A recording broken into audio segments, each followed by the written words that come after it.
मध्य प्रदेश के त्रिस्तरीय पंचायत चुनाव से जुड़ी जौने में अपना पंचायत का हम बताओ कि आखिर यह चुनाव वहां को खड़ा हो सकत थे, को लड़ सकत थे, कैसा चुनाव चिन्ह आवंटित हुई, पूरी खबर लेके आए हैं। जौने में सबसे बड़ी बात बता दी कि यह चुनाव में कुष्ठ रोगी जो है चुनाव नहीं लड़ सकता ही, और सबसे बड़ी बात कि अपने मनपसंद के चुनाव चिन्ह लेके अब सिस्टम खत्म हो चुका है। विंध्य क्षेत्र के यह पहल बघेली न्यूज चैनल में हम कनिष्ठ तिवारी अपना पंचायत का सब जन का प्रणाम करी थे, शुरुआत करी थी बेहद बड़ी खबर के जौने में बता दी कि इधर की मध्य प्रदेश में कुष्ठ रोगी पंचायत चुनाव न लड़ पाई। अगर वो निर्देशन पत्र दाखिल करा थे ता समीक्षा के दौरान उनका नामांकन निरस्त कर दी जाए। यह तरह से पंचायत चुनाव में अभ्यर्थी का उनके पसंद के चुनाव चिन्ह न दी जाए। नाम निर्देशन पत्र में अभ्यर्थी के द्वारा अगर कौनो त्रुटि की गई तो प्रारंभिक जांच में ओका सुधारे खातिर कहा जाए। यह प्रवचक बता दी कि मध्य प्रदेश के राज्य निर्वाचन आयोग के द्वारा त्रिस्तरीय पंचायत चुनाव को लेकर अधिकारियों के प्रशिक्षण पूर्व कैलीन गया है। एवं चुनाव प्रक्रिया के बारे में विस्तार से जानकारी दी गई है। आयोग के द्वारा अभ्यर्थी के निहरता स्पष्ट की गई है, जोने के आधार पर यह तय हुई कि कौन व्यक्ति पंचायत चुनाव लड़ सकता है या नहीं। एक के अनुसार अभ्यर्थी के भारत के नागरिक होना जरूरी है।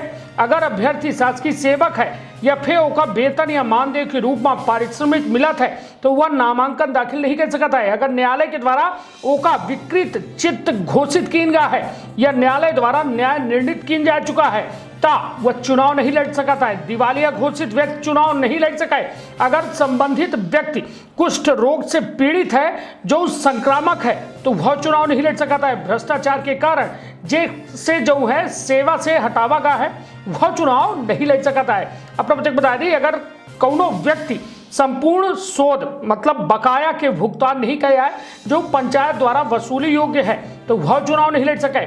साथ में एक आशय यह है कि घोषणा करे को हुई जौने द्वारा कौनो मद में पंचायत के दे कौनो बकाया धन के संदाय नहीं किन जावा। मध्य प्रदेश राज्य विद्युत मंडल या कौनो उत्तरवर्ती कंपनी के अगर बकाया हुई तो वह चुनाव नहीं लड़ सके। अपना बता दी अगर कौनो पंचायत या सरकारी जमीन या भवन पर अतिक्रमण किन गया है तो वह चुनाव नहीं लड़ सके। राज्य निर्वाचन आयोग द्वारा निर्वाचन व्यय के लेखा दाखिल करे में असफल होने के कारण निर्हित घोषित व्यक्ति जो है चुनाव नहीं लड़ सके। अगर कौनो पद खातिर भरे गए नाम निर्देशन पत्रन के समीक्षा के दौरान एक अभ्यर्थी के नामांकन शेष रहा है, अन्य समय के निरस्त हो जाते तो यह दशा में रिटर्निंग ऑफिसर तत्काल तथ्य पुनर्निरीक्षण अधिकारी के सामने प्रस्तुत करी। पंच और सरपंच खातिर पुनर्निरीक्षण अधिकारी अनुभागीय अधिकारी हुई। जनपद सदस्य खातिर पुनर्निरीक्षण अधिकारी कलेक्टर हुई। जिला पंचायत सदस्य पद के पुनर्निरीक्षण अधिकारी कमिश्नर हुई। यह पुनर्निरीक्षण संवीक्षा के अगले दिन हुई। अगर अगला दिन अवकाश के हुई तो पुनर्निरीक्षण की जाए। अपना बता दी पंचायत चुनाव कौनो अभ्यर्थी का उनके मनमाफिक प्रतीक चिन्ह न दी जाए। रिटर्निंग अधिकारी का कौनो अभ्यर्थी का अपने मन से कौनो प्रतीक आवंटित नहीं कर सकता है। पद विशेष खातिर निर्धारित प्रतीक चिन्हन में क्रमानुसार प्रतीक चिन्ह आवंटित की जाए। एक बे अभ्यर्थी वापस लेके जो है आवेदन वापस लेके जो है मौका उनका दीन जाई ओके बाद वापस नहीं लीन जाए। कहते निश्चित तौर पर यह समझ गए हो कि आखिर यह त्रिस्तरीय पंचायतन में चुनाव लड़ाई के का प्रक्रिया है, कौने दिशा निर्देश जो बताए गए हैं यही के आधार पर अपना चुनाव के जो कहा जाए नोटिफिकेशन जब जारी हुई तो वो माँ अपना आपन फॉर्म भर सकी थे या चुनाव में हिस्सेदार बन सकी थे या चुनाव लड़ सकी थे। तो सीधे तौर पर समझी कि त्रिस्तरीय पंचायतन के चुनाव के तारीख बिल्कुल मूड़े पर है।